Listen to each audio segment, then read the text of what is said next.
let's start first with the split time butterfly. Okay, that's one. And then the same time butterfly, where they're both hitting the bottom together. And when you move into same time, one of them is slightly above and in front of the other hand, as opposed to in split time, they're side by side. So same time, one's above and in front. If you're in your, you could do this from same time or split time, but it's the idea of taking your left hand out at the chest. So it's that chest high transition from the butterfly and going back in, because this allows you to do lots of things. So number 3 is here. Number 4 is the right hand coming out at the chest. Let's say number 5 is where you alternate. Left out, back to butterfly, right out, back to butterfly. And we're keeping it at the chest the whole time through. So this is a take out, back to butterfly, take out, back to butterfly, take out, back to butterfly, left, and then right. And we're alternating between them. If you're feeling like it's tricky, it's probably because you have a preferred way that you do the butterfly, right hand on top or left hand on top.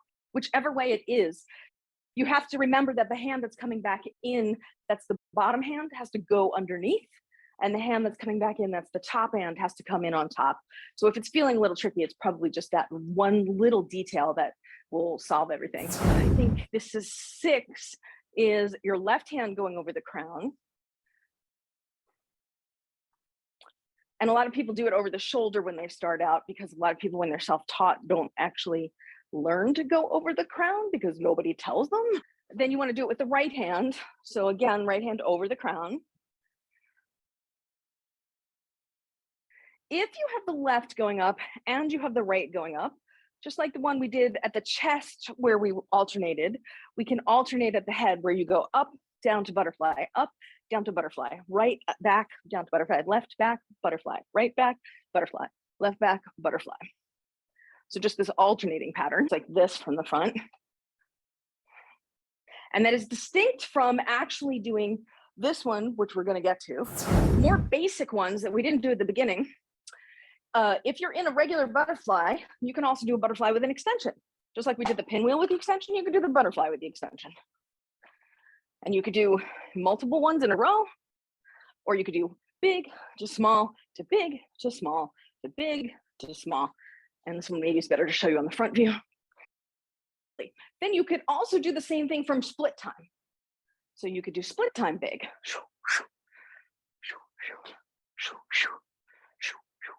Big, big, small, small.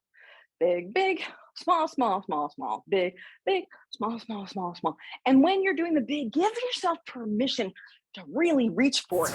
Watch from the side, sort of like more like X's than like flat lines.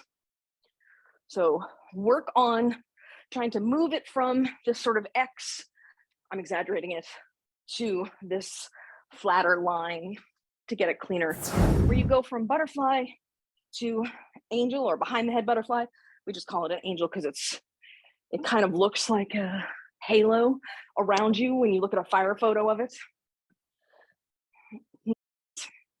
And one thing that you can look at when you do this movement, a lot of people, because they're going up over their head, they accidentally turtle and they collapse their elbows in to protect themselves, opening up your elbows to the side, standing boldly and bravely, welcoming those balls to hit you in the face, which sounds ridiculous, but I think actually the bolder and braver that you stand often, the less likely you are to get hit.